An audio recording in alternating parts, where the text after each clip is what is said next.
ఎవరికీ ఏమీ కాని బతుకైంది ఈ అభాగ్యుని జీవితం. వెలిమినేడు గ్రామంలోని కిరాణా షాప్ ముందు ఒక మూలన కూర్చుని క్షణక్షణం ఏదో ఆలోచిస్తూ ఈ లోకంతో సంబంధం లేని విషాదభరితమైన జీవితాన్ని వెళ్లదీస్తున్నాడు. మాసిన బట్టలు, ముడతలు పడిన ముఖంలో వేల ఆలోచనల అలజడి.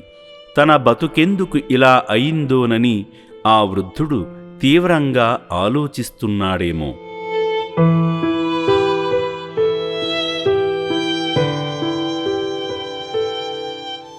పాపం, చీకటి కమ్మేసిన అతని జీవితానికి వెలుగునిచ్చే ఆశాదీపంగా తనను వెతుక్కుంటూ తన చెంతకు వచ్చింది అమ్మా నాన్న ఆశ్రమ వాహనం. ఆశ్రమ సిబ్బంది అతని వద్దకు చేరుకుని ప్రేమగా చేతులు పట్టుకుని లేపారు. నిస్సత్తువతో, నిరాశా నిస్పృహలతో నిండిన ఆ వృద్ధుడిని తమ వాహనంలోకి ఎక్కించారు.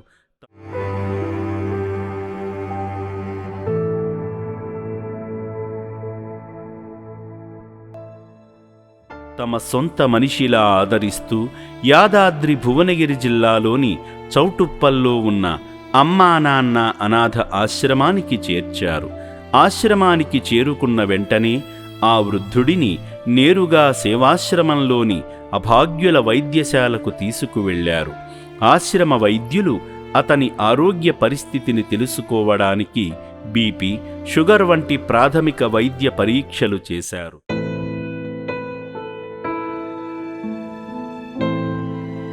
అనంతరం ఒక ప్లేటు నిండా వడ్డించిన భోజనం అతని ముందు పెట్టగా ఈ అభాగ్యుడు కడుపు నిండా తిన్నాడు. నిరాశతో నిండిన అతని జీవితానికి ఆశ్రమం ఒక కుటుంబమైంది.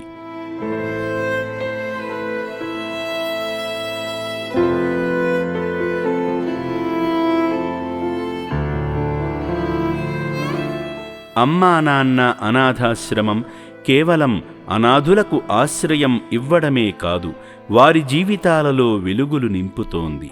ఇలా రోడ్లపై తిరుగుతున్న మానసిక వికలాంగులను చేరదీసి ఆశ్రయం కల్పిస్తున్న ఈ సేవాశ్రమాన్ని ఒక్కసారి సందర్శించండి.